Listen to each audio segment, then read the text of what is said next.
തലസ്ഥാനത്തെ പ്രധാനമന്ത്രിയുടെ സന്ദർശനത്തിന് പാതയോരത്ത് ബി.ജെ.പി. ഫ്ലക്സ് ബോർഡുകൾ വെച്ചതിൽ പോലീസ് കേസെടുത്തു. ബി.ജെ.പി. ജില്ലാ പ്രസിഡന്റ് കരമന ജയനെ പ്രതിയാക്കിയാണ് എഫ്ഐആർ. തിരുവനന്തപുരം കന്റോൺമെന്റ് പോലീസാണ് കേസെടുത്തത്.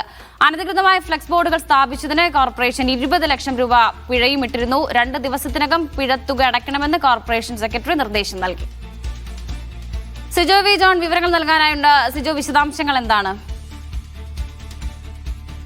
കഴിഞ്ഞ ദിവസമാണ് പ്രധാനമന്ത്രി നരേന്ദ്രമോദി തിരുവനന്തപുരത്ത് ഒരു ദിവസത്തെ സന്ദർശനത്തിനായി എത്തിയിരുന്നത്. അതിന്റെ ഭാഗമായി തിരുവനന്തപുരം നഗരത്തിൽ വിവിധയിടങ്ങളിൽ പ്രധാനമന്ത്രിക്ക് സ്വാഗതം പറഞ്ഞുകൊണ്ടുള്ള ഫ്ലക്സ് ബോർഡുകൾ ബി.ജെ.പി. വെച്ചു വരുന്നു.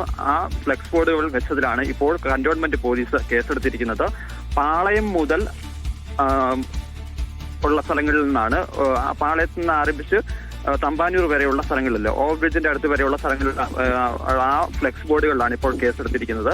നമ്മൾ പ്രധാനമന്ത്രിയുടെ സന്ദർശനം എന്ന് പറയുന്നത് തമ്പാനൂരിൽ നിന്ന് കിഴക്കോട്ടയിൽ നിന്ന് തമ്പാനൂർ വരെ കണക്ട് ചെയ്തായിരുന്നു. ആ പ്രദേശത്തുള്ള ഫ്ലെക്സ് ബോർഡുകളെല്ലാം കേസുകൾ വന്നിട്ടില്ല എന്നുള്ളതാണ് ഞാൻ മനസ്സിലാക്കുന്നത്. അതിനപ്പുറത്തേക്ക് പാളയത്ത് നിന്നുള്ള പുളിമൂട് ജംഗ്ഷൻ വരെയുള്ള സ്ഥലങ്ങളിലുള്ള ഫ്ലെക്സ് ബോർഡുകളിലാണ് ഇപ്പോൾ കേസെടുത്തിരിക്കുന്നത്. നേരത്തെ ഹൈക്കോടതിയുടെ ഒക്കെ ഭാഗത്തുനിന്ന് വലിയ രീതിയിലുള്ള വിമർശനങ്ങൾ വന്നിരുന്നു. കാരണം ഇത്തരത്തിൽ രാഷ്ട്രീയ പാർട്ടികളൊക്കെ ഫ്ലെക്സ് ബോർഡുകൾ വെക്കുന്ന അത്തരം ഫ്ലെക്സ് ബോർഡുകൾ അതിനെതിരെ കർശനമായ നടപടി സ്വീകരിക്കണമെന്നൊക്കെ പറഞ്ഞിരുന്നു. അതിന്റെ ഒരു പശ്ചാത്തലത്തിൽ കൂടിയായിരിക്കാം ഒരുപക്ഷെ പോലീസ് അത്തരത്തിലുള്ള നടപടി സ്വീകരിച്ചിരിക്കുന്ന എന്നുള്ളതാണ്. എന്തായാലും ബി.ജെ.പി. വെച്ചിരിക്കുന്ന ഫ്ലെക്സ് ബോർഡുകളിലാണ് ഇപ്പോൾ കേസെടുത്തിരിക്കുന്നത്.